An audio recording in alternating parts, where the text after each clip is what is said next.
तो worksheet number 16 हम कर रहे थे, जिसके अंदर हमें क्वेश्चंस दिए हैं सॉल्व करने के लिए। और फर्स्ट क्वेश्चन जो तो हमें दिया गया है सॉल्व करने के लिए वो है 2x plus Y is equal to 7। ये आपको एक इक्वेशन दी है या फिर समीकरण दिया है दो चर वाला, और इसके अंदर आपने हल निकालने हैं। हल निकालने के लिए आप क्या करेंगे, पहले x को, एक चीज को x या y को आप वैल्यू रखते चलेंगे। x की वैल्यू आप 0 रख लीजिए, फिर x की वैल्यू आप 1 रख लें, और फिर x की वैल्यू आप 2 रख लें। देखिए x की वैल्यू जब 0 रखते हैं तो क्या होगा 2, और x की जगह 0 जमा y बराबर क्या होगा 7। तो यहाँ से आपके पास y क्या आ जाएगा, 7 आ जाएगा, क्योंकि 2 जो है हमारा 0 बन जाएगा। इस तरह से जो हल आया, जो सॉल्यूशन आया इस इक्वेशन का, पहला 0 और 7 आ गया। अब 1 पुट कीजिए तो 2 1 plus y is equal to 7 है।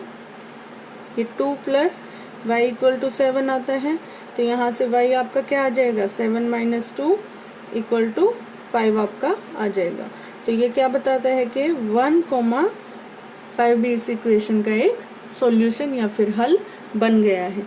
x को हम 2 पुट करें तो 2 गुणा 2 जमा y बराबर 7 है।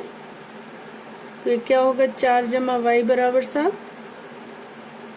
देखिए y क्या आ जाएगा, यहाँ से 7 घटा 4 हो जाएगा, और बराबर में 3 आपका y की वैल्यू आ जाएगी। इस तरह से 2 और 3 हम लिख सकते हैं। ये हमारे क्या हो गए, सॉल्यूशन आ गए।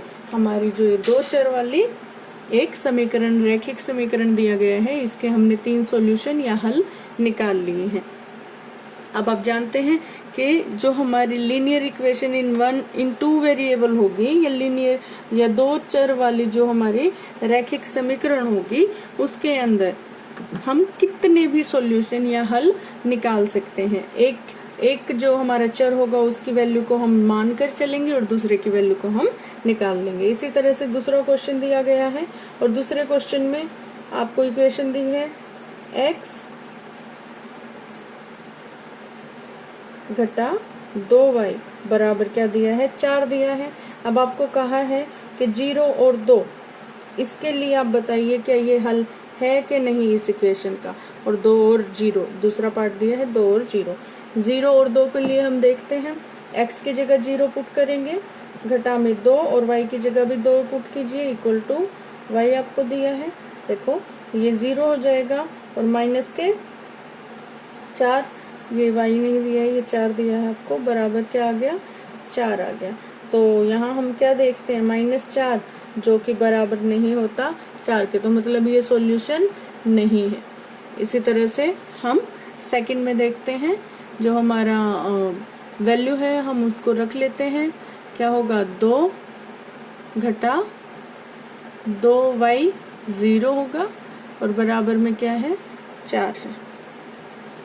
ये दिया गया है, तो ये क्या बनेगा, 2 घटा 0 बराबर 4, और ये 2 पर बराबर नहीं होता 4 के, तो ये भी जो है हमारा सॉल्यूशन, जो हल, वो नहीं होगा। तो इस तरह से अब हम थर्ड और फोर्थ पार्ट करते हैं। देखिए थर्ड पार्ट में क्या दिया है, 4 और 0, और फोर्थ में क्या दिया है, फोर्थ में दिया है 1 और 1, x भी और y भी।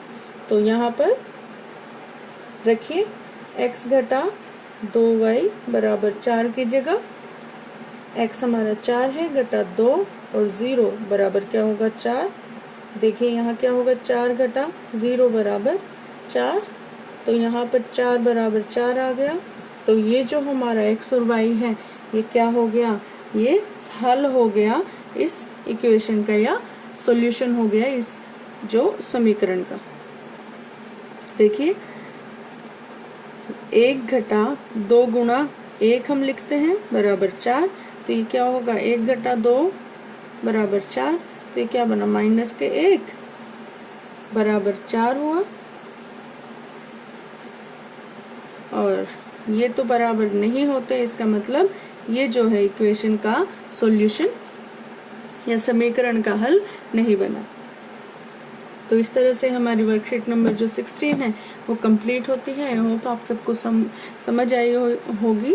और इसी के साथ ये चीज आपको पॉइंट याद रखना है कि किसी भी जो 2 चर वाले रैखिक समीकरण होंगे उसके अद्वितीय हल होंगे, या फिर लीनियर इक्वेशन जो 2 वेरिएबल में होगी, 2 वेरिएबल में होंगी, उसके इनफाइनाइट मैनी सॉल्यूशंस होंगे। तो एक की वैल्यू एक चर